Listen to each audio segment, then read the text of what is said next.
Sentiment గా చాలా emotional గా అనిపిస్తుంది. నాకైతే చాలా కండ్లు నీళ్ళు వచ్చి ఈ రోజు సంజన గారి ఫ్యామిలీ కూడా వచ్చింది. సో ప్రోమో చూస్తుండే ఏడుపు వచ్చేసిందంటే ఇంకా రియల్ గా చూస్తే ఎలా ఉంటదేమో చూడాలి ఈ రోజు ఎపిసోడ్ కూడా. నిన్నైతే మాత్రం చాలా ఏడుపు అనిపించింది. పాపం తనుజ గారు నా సిస్టర్ మ్యారేజ్ ని మిస్ అయిపోతాను ఫీలింగ్ బాగా కనిపించింది. సో అది కూడా చాలా బాగా అనిపించింది. అంటే ఎలాగూ కొంతమందిని పంపించి మళ్ళీ తీసుకొచ్చేస్తున్నారు కదా, పెళ్లికి ఒకసారి పంపించి మళ్ళీ తీసుకురావచ్చు కదా.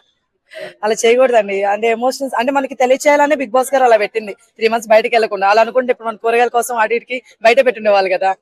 అలా ఎమోషనల్స్ కోసం బయట పంపించలేరు.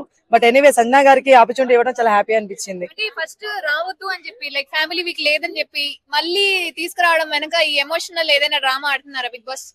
అట్లా ఏం లేదు, ఎమోషనల్ డ్రామా ఏం లేదు. ఆల్రెడీ మనకు టాస్క్ పెట్టారు, అక్కడ సంజన గారు అవుతారని తెలియదు కదా ఆయనకు కూడా. But anyway last year final గా కళ్యాణ్ గారు